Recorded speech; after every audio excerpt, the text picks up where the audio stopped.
Thanks, Governor. Good afternoon, everyone. Governor DeSantis, Commissioner Corcoran, distinguished guests, welcome to Cristo Rey Tampa Salesian High School. My name is Scott Moriel. I am the president of Cristo Rey Tampa. Our high school, which was established just 4 short years ago, was created with the mission to prepare students from underserved communities by providing them the opportunity to participate in a rigorous academic environment, preparing them for the dream of one day attending college. This year marks the first graduating class in our school's history. On August 8th, I will confer diplomas to students who just 4 short years ago did not think they would have the opportunity to compete in such a challenging program, let alone attend a prestigious 4-year university.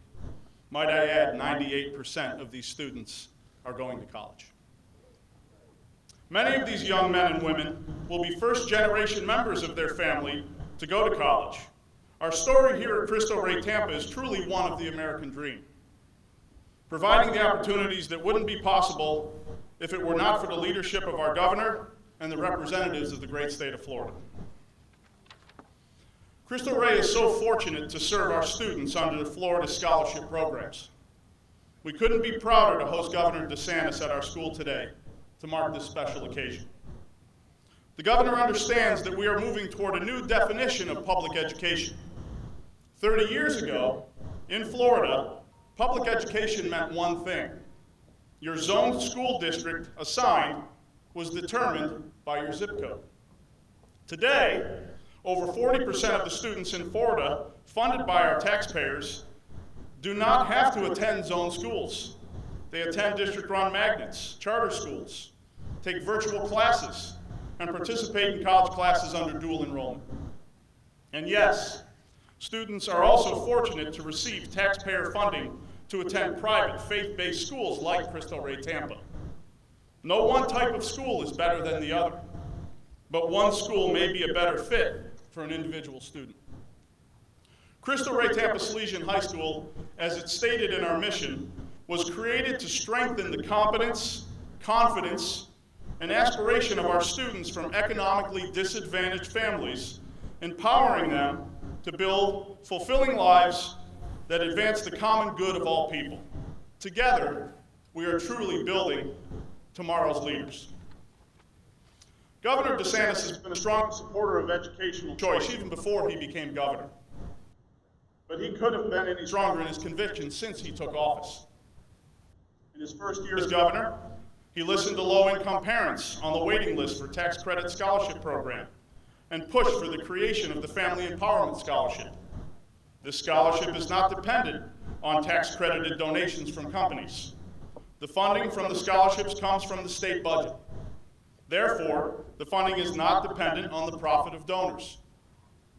The FES had a very successful first year, with every one of the 17,000 scholarships being utilized.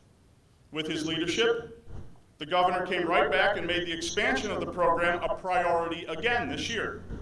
The bill that the governor worked with the legislature to pass has allowed the program to grow to over 28,000 students per year. Florida's scholarship programs that allow parents to choose private schools are just one of the options that need to be on the table for low-income families. The governor knows that all the options, including district schools, need to be supported. Governor DeSantis, on behalf of all students on all of Florida's scholarship programs, and on behalf of all of Florida's students, no matter where they choose to attend, we say thank you. Thank you for leading these efforts and providing us a new definition of public education as we continue to work hard developing tomorrow's leaders. We're grateful to you for your vision and your leadership. Ladies and gentlemen, it is my pleasure to introduce to you the governor of the great state of Florida, Ron DeSantis.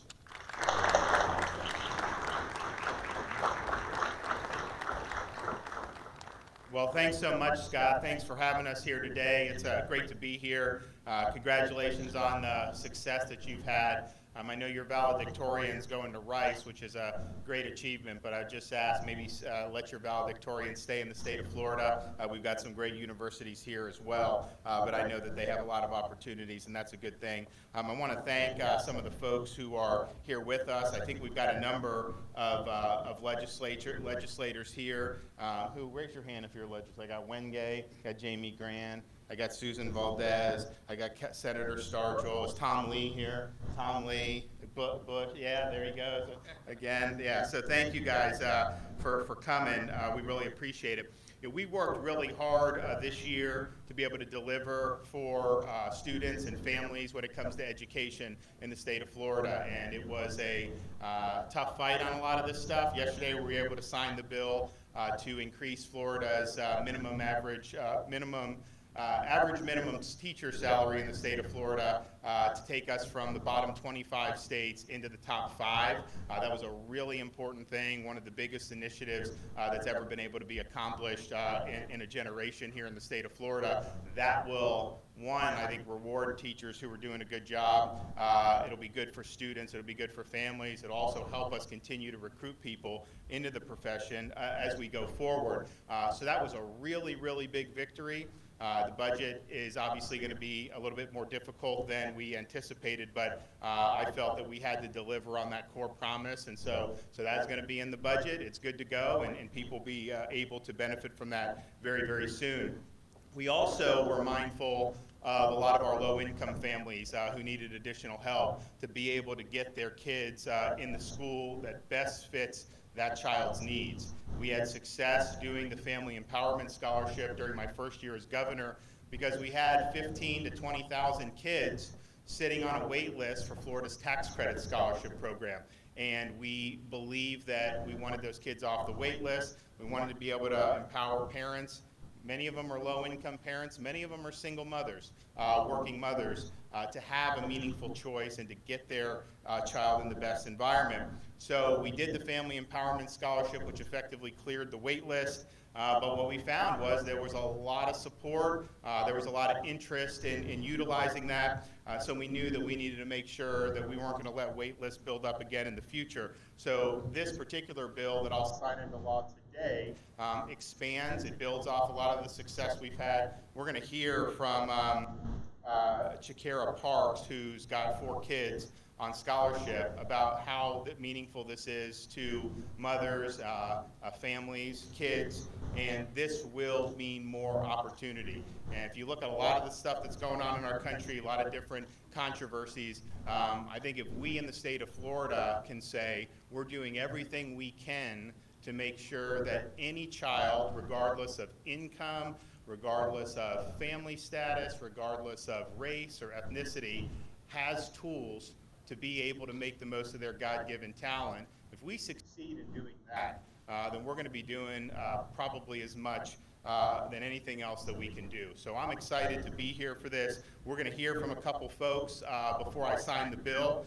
So one of the guys who was really fighting hard for this in the Florida Senate, who has a very strong passion for education, coming from Miami, where Miami-Dade County, for those of you who may not know, I think, and John Curley can correct me, but 70% of the students in Miami-Dade attend a school other than what they were zoned for. So the traditional model, you're zoned here, you go there. And it's not all tax credit scholarships or family empowerment. It's that, it's charter school, it's school choice within the school district. And I think it's the best performing large school district in America as a result of a lot of those things. So he understands this. He's worked very hard. He helped deliver a big victory. So Senator, why don't you come up here and say a few words?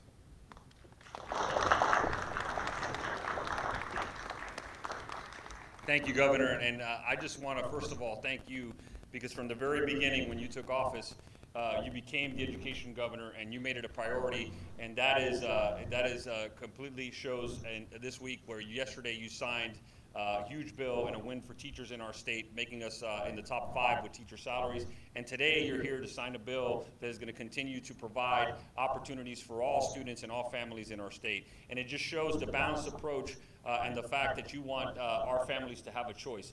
And we could have stopped after last year, but you came and said, look, we got rid of that first waiting, but the demand is there, and we don't want to leave any families out. And the governor led on this, and it really made it easier for us to work through the legislative process. I also want to thank all of my colleagues. I want to thank Senator Galvano, President-designate Simpson, and Chair Bradley, who are not here, who are also instrumental, and of course my partner in education in the Senate, Senator Kelly Starjo, who's always there, and we do it in tandem. This is teamwork, and thanks to your push and the legislative process, we were able to get this victory. And we're not going to stop, Governor. We're going to continue to push forward until every family has the opportunity and every student, regardless of zip code, has a chance to choose the school that's best for them. So again, thank you. And this is a big day for the students and families, so congratulations. Thank you very much, Governor.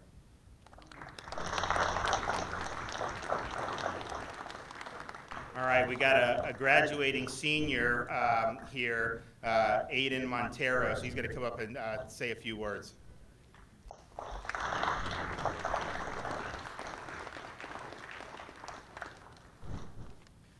Good afternoon, Governor DeSantis. Sorry, excuse me. Good afternoon, Governor DeSantis, distinguished guests, and friends of Cristo Rey Tampa Legion High School. I am Ada Montero, a recent graduate and first graduating class of Cristo Rey Tampa Legion High School, the class of 2020. As a recipient of the Florida Tax Credit Scholarship, I was able to attend Cristo Rey Tampa Legion High School. While at Cristo Rey, I had the opportunity to learn from best teachers, made amazing friends, and was introduced to the corporate world, which is not something typical for a high school student. And for all this, I'm thankful. Cristo Rey Tampa Legion High School is more than a high school. Each student also participates in a corporate work study program, where we are introduced to professional work experiences while we are taking college preparatory academic course load. The corporate work study program was my favorite part of high school. I met many professionals who taught me and guided me on my path towards college. During my freshman year and sophomore year, I worked at a company called Label Value. In my junior year, I worked at Amini Financial, and as a senior, I worked at CBRE. I am appreciative of all these businesses and corporate work study supervisors who believe in me and instilled me in my confidence to aspire my dreams. I'm very excited to share that I will attend Florida Institute of Technology in the fall and plan to study software engineer. Thank you, Governor DeSantis and Step Up for Students for the opportunity to participate in the Florida Tax Credit Scholarship Program that allowed me to obtain a private school education at Cristo Rey Tampa Legion High School. Because of your support and efforts, I'm the first person in my family to go to college, and I look forward to the day that I do the same for a student. Thank you. Congratulations. That's wonderful. And, Florida Institute of Technology over on the Space Coast, you go there, you do well in those key areas. There's going to be a lot of jobs there because that's really taken off with all the aerospace and really exciting. It's also my pleasure to be able to bring up, we talk about this bill, are you going to sign this, that, and it's like, okay, it's not about me signing a bill, legislature passing, that's sometimes just theater. What effect do these things actually have on people's lives? And I think that Shakira Parks will be able to talk about what these scholarships mean to her family. She's got 4 kids, and I think really show how meaningful it is. So why don't you come on up?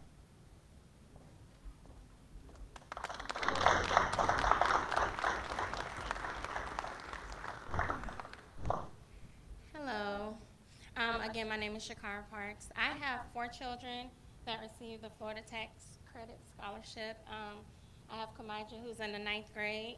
She attends Northside, and we reside in St. Petersburg.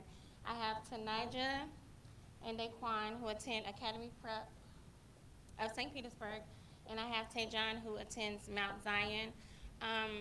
This scholarship has been amazing to me.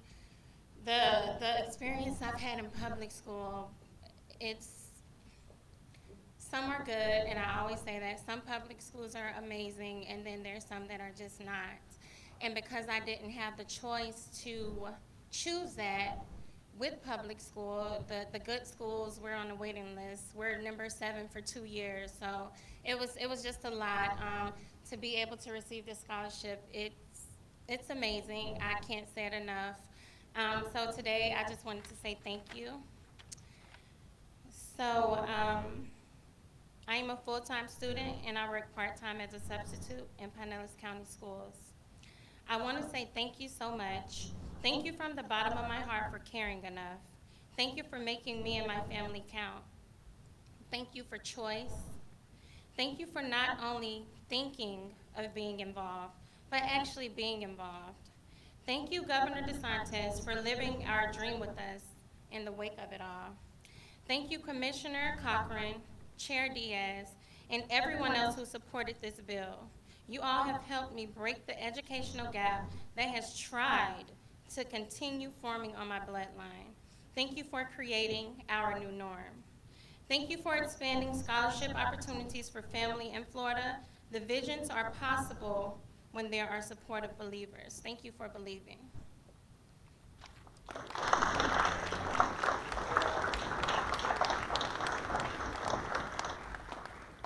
Well, thank you so much. We really appreciate you coming, and good best of luck to all your kids as they continue with their education.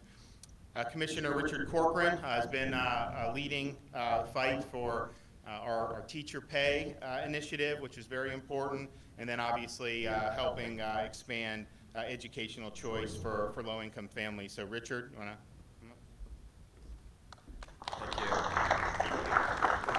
Thank you, Governor. You know, you guys, it was probably September, October last year where the governor laid out, for 2 years, he laid out just an amazing, bold vision for education. And in this second year, he laid out 2 bold visions, and to be able to come yesterday in Miami and today in Tampa, and you're 9, 10 months later, and you're actually signing bills that have a profound impact in people's lives and teachers' lives. You know, we go from 26 to the top 5 in teacher pay yesterday, and today we are expanding a choice program that all of the national tests, all of the national surveys, Northwestern just came out, anytime you have robust choice, every single school gets better. All kinds of schools, every type of school gets better. And what we had in his first term, the first FES scholarship that he passed and authored had 18,000 slots. All 18,000 slots were immediately filled. It is the largest single choice program in the history of America that grew that much, that fast in the history of our country. And that's an amazing thing. And so he came back this year, and the governor, with the great help of our legislature, passed another expansion of that scholarship, as you heard, now it's going to go up to 29,000 kids. And education is everything. Education goes to who we are as human beings. It's what gives us hope, it's what gives us dignity, and every single person deserves that. And what's happening today is ensuring that all children in the state of Florida, thanks to the great work of our governor, are going to be afforded a world-class education. But to be travel with you, to work for you, Governor, for 2 straight days, and to see what we did for children and education yesterday with the largest single teacher package, compensation package in the history of our state, and now to the largest expansion of a choice program in our country, is just a wonderful thing. You're the education governor, and we can't thank you for all you're doing. Thank you very much.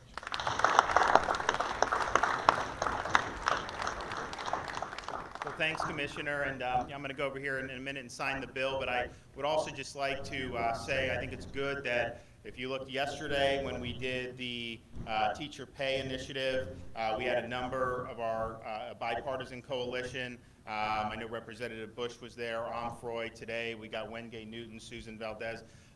You know, education really should be bipartisan. I mean, it's all about opportunity.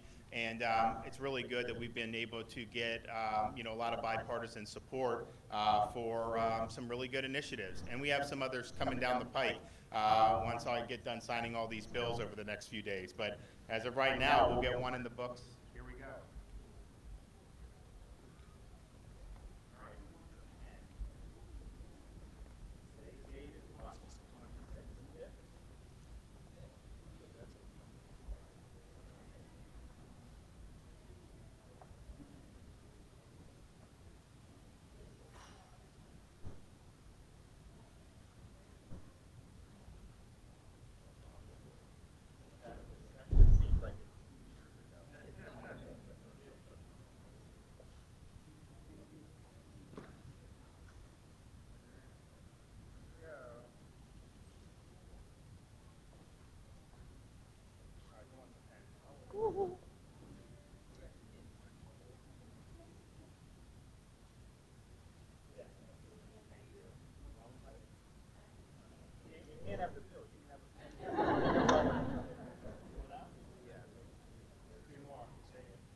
forcing them to do it. I mean, if that's the choice that they're making it. I think that the folks, following the guidelines, people have been able to do it in ways that are low risk, and that's been pretty much the case since the beginning of May. And remember, we did the opening at the beginning of May, had very steady, manageable cases. We've obviously seen that turn lately, but we had a very quiet May, and I think everyone has to acknowledge that.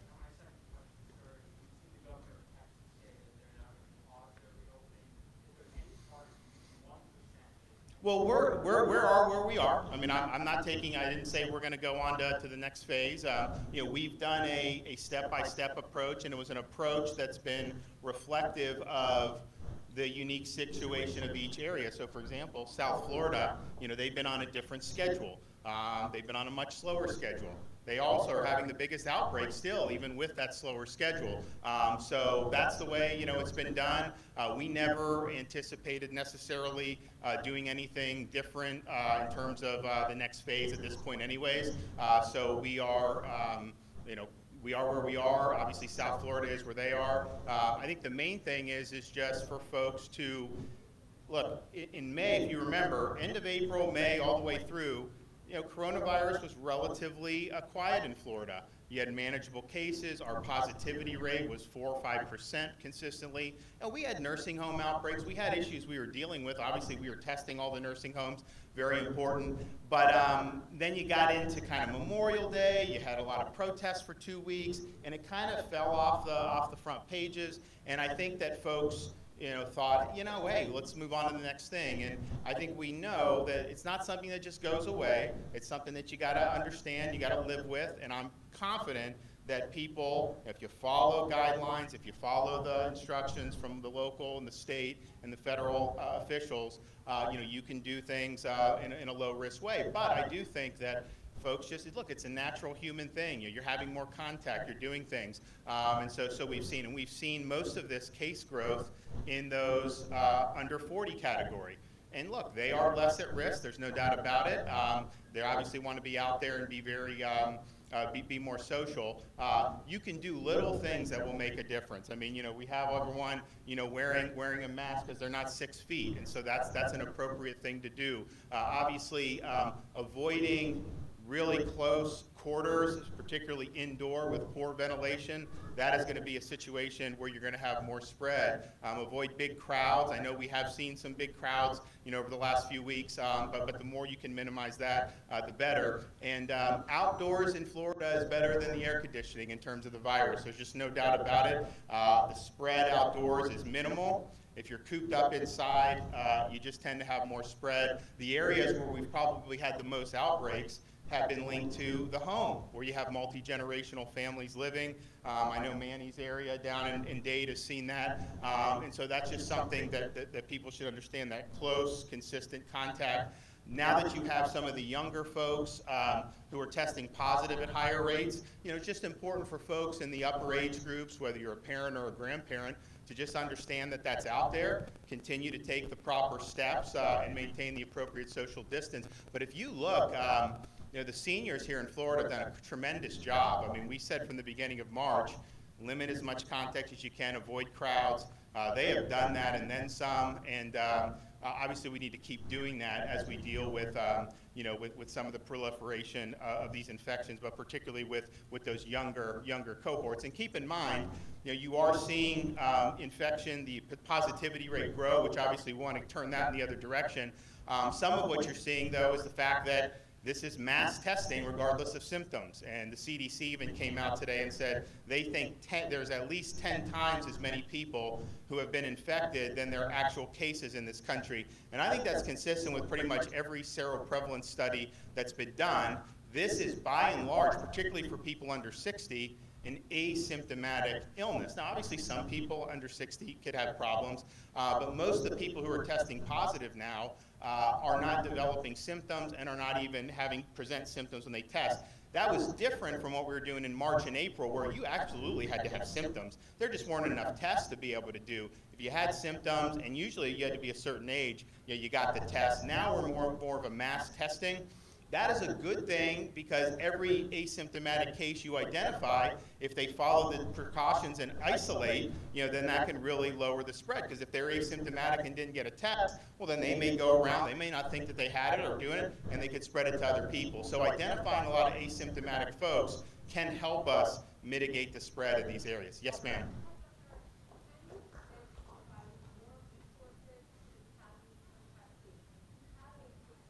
Yeah, so no, it's a good point. So we're going to do, okay.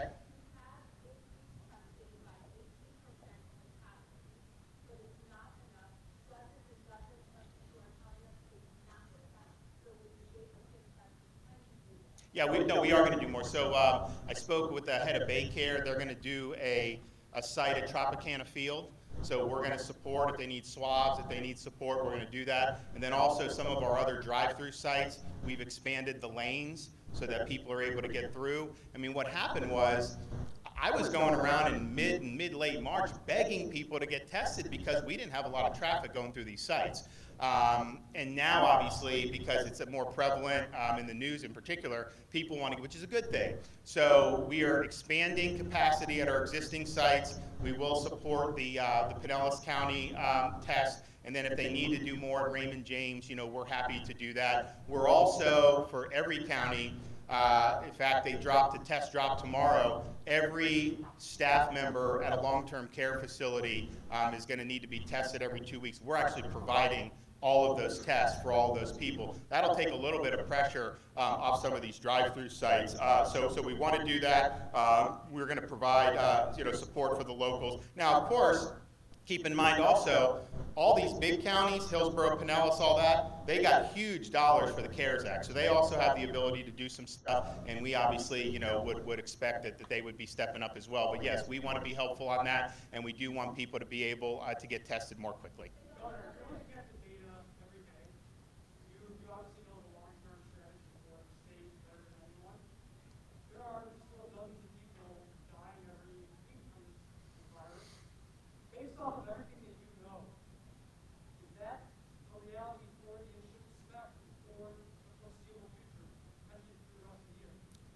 Well, obviously, we want this to end as soon as possible. I wish if I honestly thought it would end tomorrow, I would do cartwheels and I would tell people that. But I said from the beginning, even as we got through that first peak, we moved into the end of April and May, that the virus doesn't just disappear. Even when it's down, since to the extent people thought maybe it comes back in the fall, there's still prevalence, I think, throughout the whole year, and that's just the reality. So we're going to have to live with that. Now, I would say, if you look at the COVID-related fatalities per capita, we've done much better than anyone predicted, and we have probably the most vulnerable population. Now, we still got a lot of work to do, obviously. Part of that is because of the focus on the long-term care facilities. Nationwide, it's thought that more than 50% of COVID-related fatalities have been residents of long-term care facilities. And if you look in Florida, in that under 55 age group, our case fatality rate is extremely low. And if you believe in the seroprevalence, which I do, probably 10 times as many people in that age group have actually been infected. And so the infection fatality rate is even lower. So just understand there's a major age difference. The comorbidities have an impact on that. And so the fatalities are really going to be a function of how good a job we can do protecting those vulnerable. We're putting forth huge resources on the testing of the staff. We've already either tested or at least offered a test to every resident of a long-term care facility. We've tested staff, and that's hundreds of thousands. I think probably 300-some thousand tests were done with that. So we've put an enormous amount of effort into protecting the most vulnerable, and we're going to continue to do that. But if you can tell me that we will not have a single nursing home outbreak going forward, then I can tell you there will be fewer fatalities. If you tell me all of a sudden there's going to be 10 nursing home outbreaks, then that will lead, unfortunately, to more mortality. So understand where the risk of mortality is most acute, and focusing a lot of attention there, I think, is the best way to try to save lives. Yes, sir. Governor, Hispanic immigrant community farm workers are upset about accusing them of spreading COVID-19. What do you think? To do what with COVID-19? The farm workers What about them? are upset about the, what do you say about that? You know, I don't know whether it's said. I mean, you know, when we have different outbreaks going around the state, you know, describing where we're seeing that is not anything to, I mean, that's just what we do. And so I don't know why they would be upset. We do have outbreaks in farm community. That's just the reality. If you look at Immokalee and Collier County, if you look at some of the places in Palm Beach County, if you look at places in Martin County, we have seen that. And it's not blaming them for the outbreak. That's just the reality that there are outbreaks. I mean, there's some of those areas where they've tested 100 farm workers and they've had 80 or 90 test positive. None of them have symptoms, or maybe only one of them will have symptoms, so the disease burden is low on the hospital system. But when you see positive tests and people say, where are the positive tests coming from? This is more a couple weeks ago where that was really kind of popping. I think that's still going on, but I think what we've seen in the last week and a half, 2 weeks, is more community transmission in that 18 to 40-year-old range, you know, across our major metro area. So there's a combination of all these different things, and that's just the reality of the situation. Let me do one more. Yes, ma'am.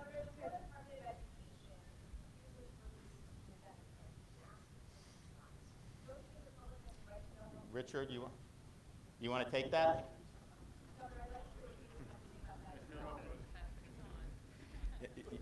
You've reached out to us several times. My office has communicated with you very clearly that the pandemic plan, in it is what we strategize on how to keep our school children safe, and it is not a public record. And if you'd like, we'll get you the statute, we'll get you the general counsel to talk to your office.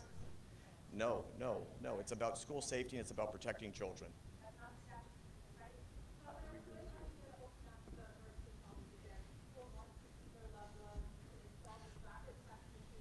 Well, so the question is about, so what we did in the middle of March is we restricted outside visitation to nursing homes and long-term care facilities, and then also imposed a prohibition on hospitals from discharging COVID-positive nursing home patients back to nursing homes, because obviously we didn't want it to spread and infect other nursing home residents. Now those are I think those are the right decisions to make, and I think that that's contributed to us having fewer per capita fatalities in that community than some of the other states that had more blow-ups and had other policies. At the same time, and I understand there is a huge strain when you're told you can't have visitors.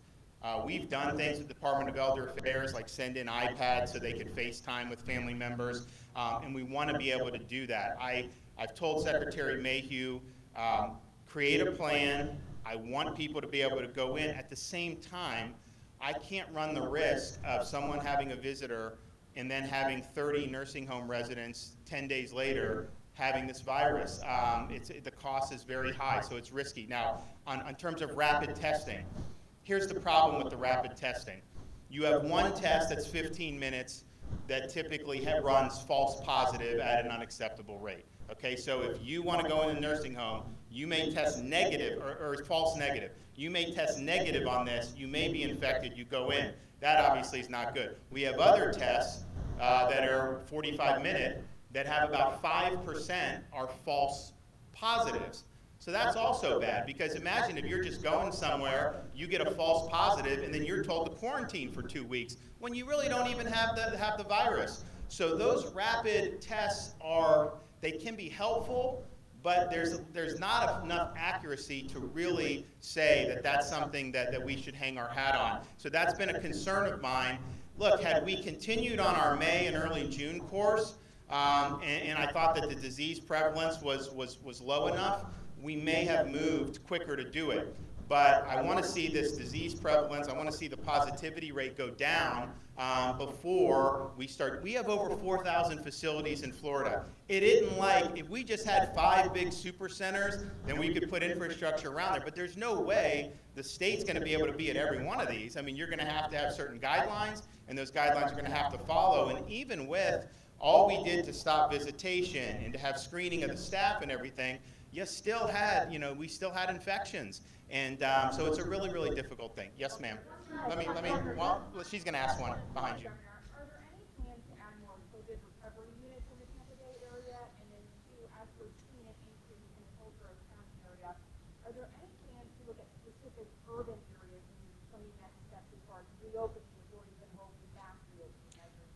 So in terms of, are you talking about in terms of adding new beds or new hospital capacity?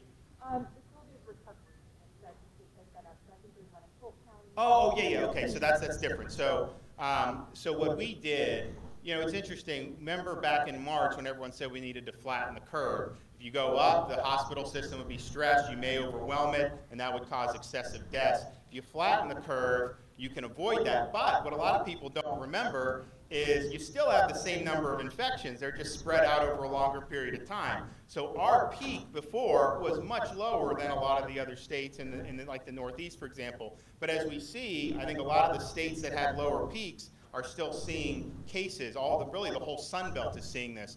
And so that means that, you know, you have infections you got to deal with, obviously hospital, but we are much better prepared to deal with this. I mean, we have therapeutics like remdesivir. We have a massive testing infrastructure. Everyone that goes into a hospital now can get tested like that, and they are doing that. When my wife and I, we had a baby at the end of March.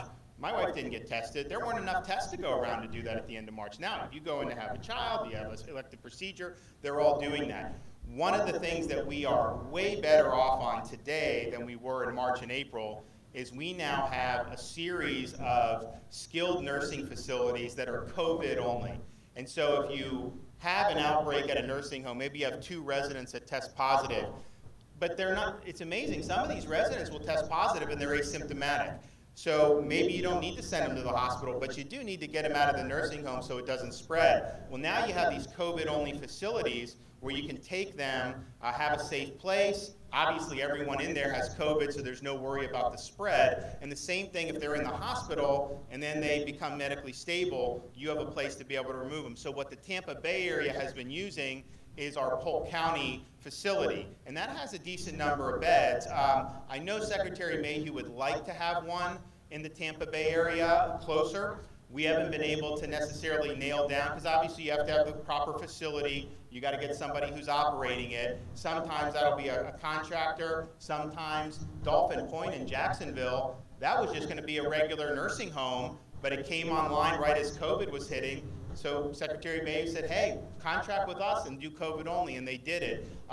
Lee Health is running one in, they have a COVID recovery now in Fort Myers, which is run by a hospital, and then you have some others who were basically nursing facilities that have transitioned. So I think it's a really good tool to be able to prevent outbreaks amongst the most vulnerable, but then have places to put medically stable. So if there was an opportunity and we had the right facility, we knew it could be run, the state would absolutely be there with money and resources to be able to support it without question.